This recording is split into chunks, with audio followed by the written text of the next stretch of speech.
Dahil nga po, narinig, di ba? Narinig daw ho, mga kababayan, yung balita doon sa radyo na nagsasalita si Boying Remulla. Ngayon po, ito si Cristina Conti naman po, may update naman dito. Kukunin din natin, no? At babasahin ko din po sa inyo mga bossing para kumpletos recados tayo. Kung sakali man, pero hindi. Ang hirap po nun eh, na isa kang ombudsman ng Pilipinas tapos sasabihin mo hindi totoo. Tapos sasabihin mo merong warrant of arrest si Bato de la Rosa tapos hindi naman pala kumpirmado, hindi naman pala totoo. Mahirap. Tingin ko naniniwala ako meron na yan. Kasi hindi po ibubuka ni Boying Remulla yung kanyang bibig kung wala pong ano yan, kung walang katotohanan yan. Pero eto din po, yung update galing naman po kay Attorney Cristina Conti na lagi din pong nasa ICC, mga kababayan. Ang sabi niya ho dito, mga bossing, is, saan ba yan? Sandali. Ang sabi niya ho dito, mga kababayan, as of now daw po, ayan no, Attorney Cristina Conti, as before, we cannot confirm something that the court has not publicly shared, no?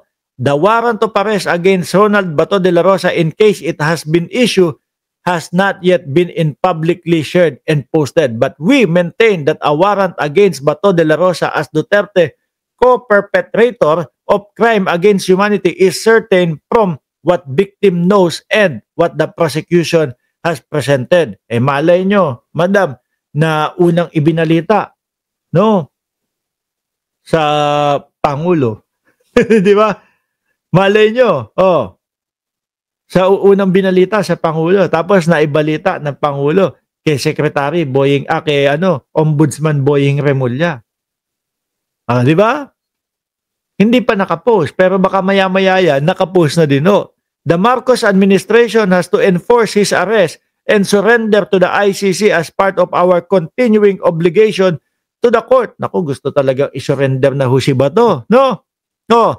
To the court, also following the recent decision of the jurisdiction challenge of Rodrigo Duterte in his case, mukhang dalawang pamilya na po ang pupunta doon sa ICC, pabalik-balik at sisigaw na bring them, ay papalitan na yon, no? Papalitan na ho yung bring him home.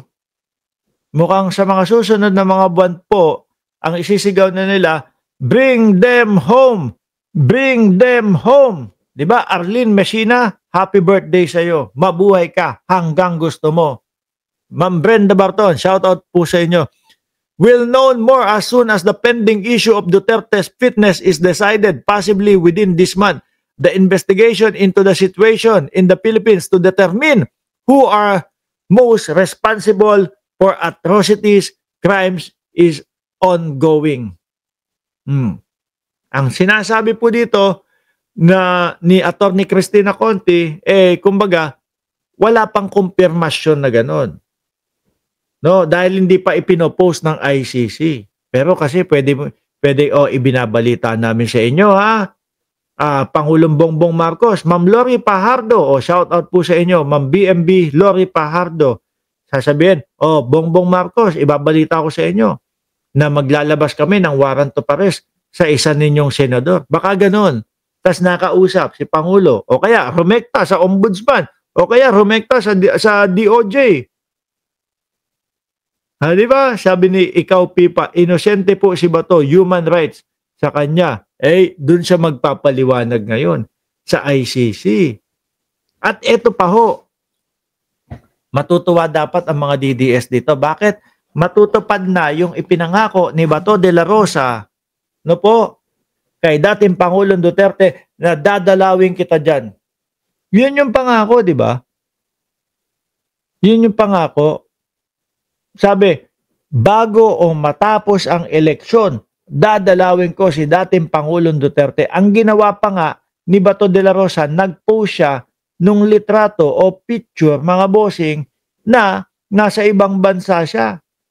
Para papaniwalain ho siguro yung mga DDS, mga boss, na pupuntahan niya doon sa dahig si dating Pangulong Duterte.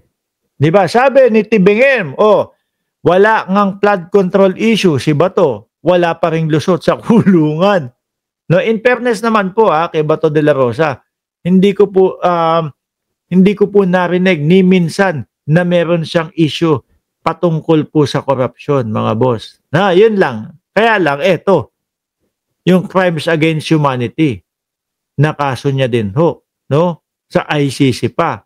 Isa na naman pong Pilipino ang mangingibang bansa, mga kababayan. Sabi dito ni Shiro Kanzaki, kaya pala nagpa-practice na si Holy Spirit sa ice. Oho, kasi malamig dun eh. Malamig sa Netherlands.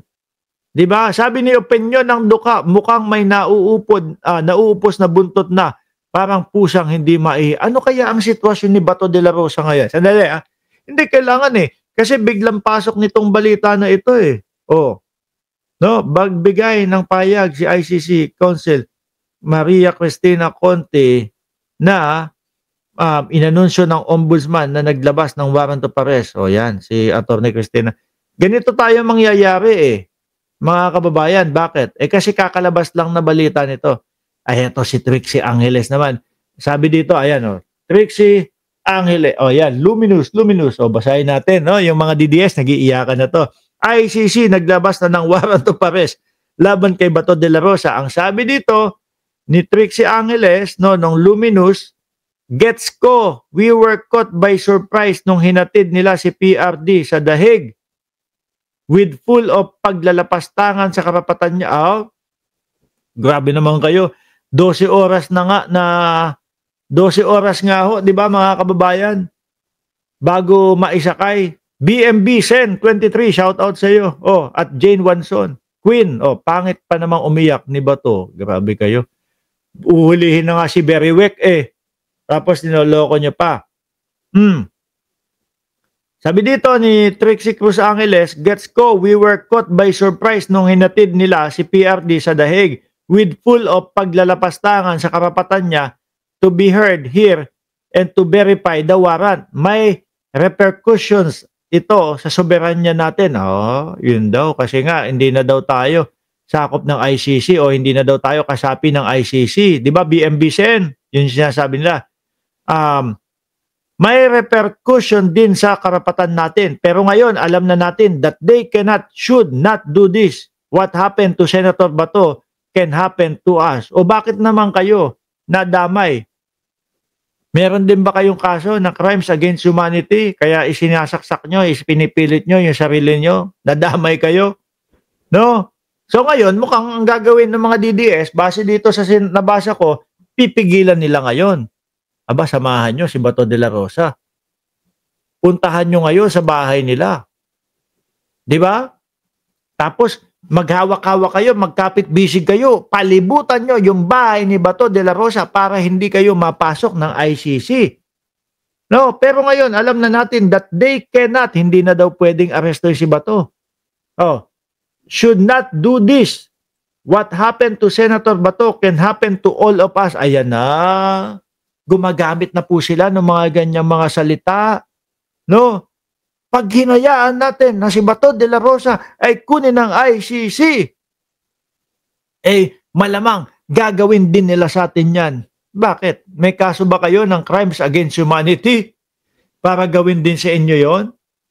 Wala naman, di ba? Kay Bato lang. What happened to PRD was already the warning shot. We cannot afford to ignore it. Punta ako doon sa punta tayo. Tinabi. Punta tayo ngayon. Hindi, babasa ako ng comment. Mamaya na si Bato. Mamaya punta natin, no? Sabi nung mga DDS doon, sabi dito, ayan. Sabi, sino ang aaresto? Who will arrest? No? Di malamang yan si General Torre. Sabi pa dito, see what happened? The Supreme Court had already spoken with regard to this. Not directly, no. May need to have the fire truck to stand by in case a fire occur in the runway. Ano daw? Susunugin yung runway? Kailangan daw nila ng fire truck o kailangan daw nila ng bumbero na naka-standby daw kung sakali na masunog daw yung runway. Mga kababayan, ano gagawin? Susunugin nila? Ayun Susunugin nila yung airport para hindi makaalis.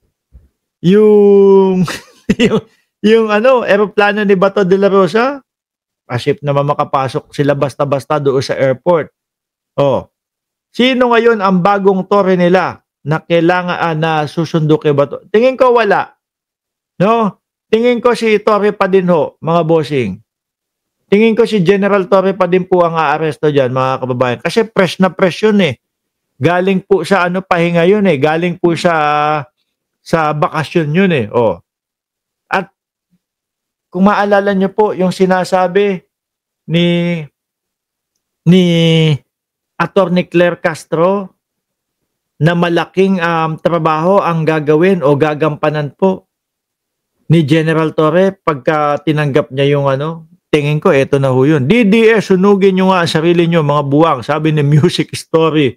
No? Hindi, puntahan na natin si Bato. Masarap puntahan itong mga ano nito. The International Criminal Court issue. O, yun din, kaya ano. Masarap puntahan yung mga